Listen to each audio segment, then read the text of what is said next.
Ripped abs are the main point that makes the body more beautiful and attractive. You don't need a huge body, but having six-pack abs can put you ahead of most people. I have 10 foolproof steps for you to get six-pack abs quickly and easily. We are going to attack your undefined belly in two ways. On one side, we are going to remove the fat to make the muscle appear. And on the other side, we are going to attack the muscle to make it stronger and better defined. The first step is to understand that your abdomen is already defined. The abdominal muscles already have their contours, but what usually happens is that you have that layer of fat that hides it. I like the example of a body lying down. Imagine whoever you want. If you want to cover that person with a sheet, you can see what's underneath in detail. But with a duvet, you can see just the outline. It would help if you found out who it is. When we talk about the duvet, this is the cover of fat. A body fat percentage above 20% is that considerable duvet. When you're around 15%, it's like a blanket. At around 10%, we can see those nice abs, and below 10%, around 7%, you have what you consider the ideal beach physique, where you take off your shirt and you will attract attention and be attractive.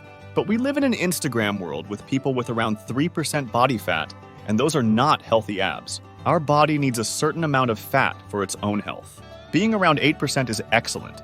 You will have a nice abdomen.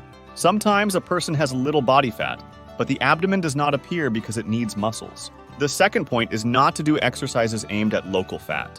Listen, there is no exercise for burning fat. You will do this for the muscle. The muscle is here and the fat is above it. The exercise works down here. The fat stays there.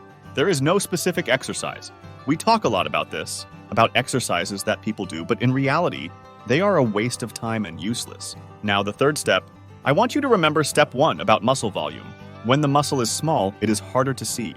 When it's bigger, it's easier. That's why this step tells you to train ABs the hard way. You will train as intensely as possible, just like any other muscle. Men like to train their arms and chests and try hard. Women tend to train their thighs more. Sure, there are approaches, but how do they train these muscles? They are difficult. Why should we go easy on our abs? Lazy. I will only do 50,000 sit-ups. It is of low intensity. You need to develop these muscles by making them more prominent. We are talking about something related to hypertrophy, which is the work intensity of that muscle. When we talked about training for this, we also talked about this. Our fourth step to getting those six-pack abs quickly and effectively is not going on drastic diets. What do I see people do?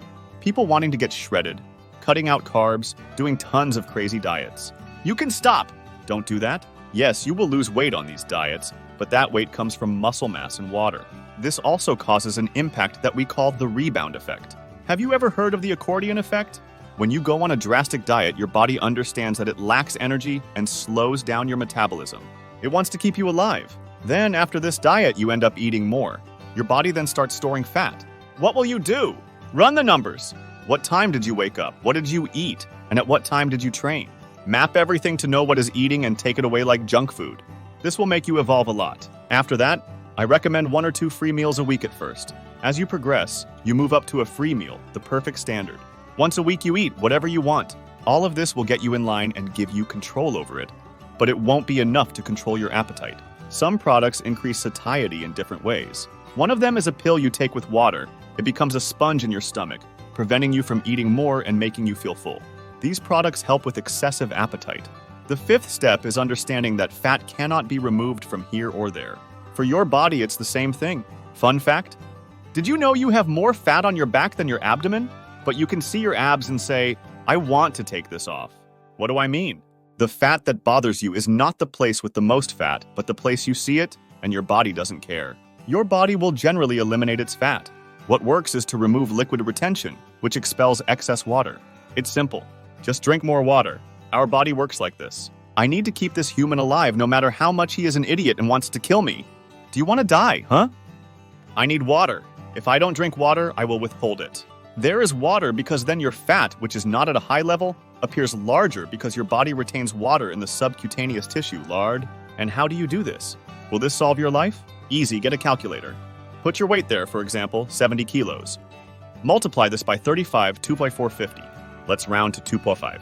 We have to drink 2.5 liters. That's what you and your body need to stay healthy. Are we going to pee a lot? Your body has accumulated water, so you start drinking. The information is that the body's water is unnecessary and does not disappear. What happens? Think about it. You will need to urinate this water. In the beginning, yes, you will have diuresis because you need to remove this water. After 3 or 4 days, you will get used to it. The seventh step is about your abdominal training. You need to understand that our body respects an idea. If the stimulus is weak, it does not cause any adaptation. This is called the stress theory.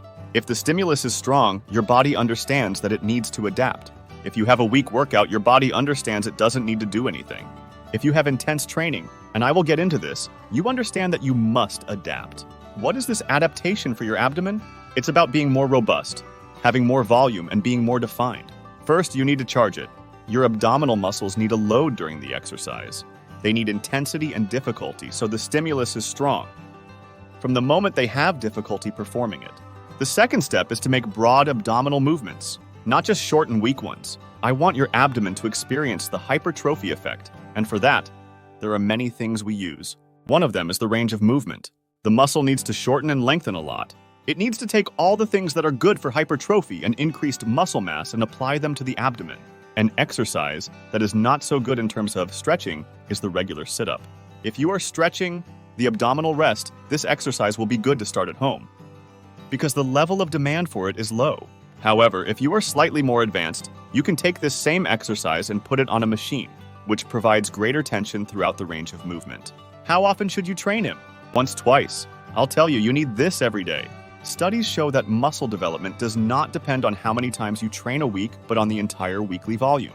You can give more vertical stimulation by doing 3 exercises with 3 sets in just one day and repeat again in the week. How many are in total if you do 3 exercises with 3 sets? 9. Repeat this again throughout the week. How many series per week? 9 plus 9, 18. Good. Genius! 18 series during the week. What can you do wisely? You can take these 18 series and do this stimulus horizontally, so you get 18 series and divide by 3. There are 6! You turned 18 in 2 installments. Now divide this total volume by the number of sets I want to do every day. I want to do 3 sets a day. How many exercises are these? Oh man, this is hard. An exercise! We are talking about 6 days a week, which means you can train your abs twice a week or every day.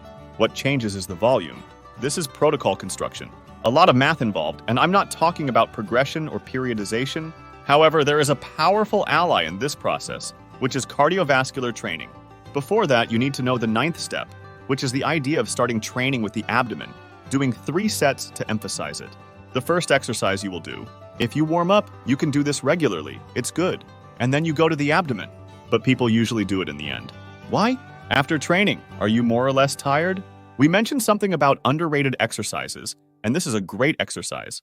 The plank. It won't strengthen your abdomen, but will control your abdominal walls.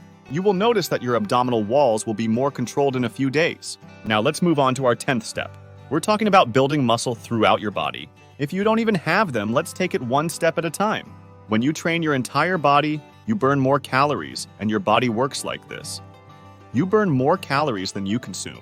If you consume more calories than you burn, you gain weight.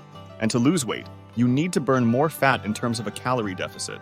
If you burn more calories, you burn more fat. You will burn calories if you train your legs, chest, back, and everything else. But this is only during training. After that, your body regenerates the muscles it trained, which also burns calories. Now the best part. When you lose weight, you want to stay slim. Do you want to gain weight? You will build muscle because this acquired muscle will consume calories and energy to stay there. Remember cardio training? It is a powerful ally in burning calories and building the six-pack abs you want. Do you have any more tips you would like to share? Leave it below in the comments. Stay healthy, stay happy,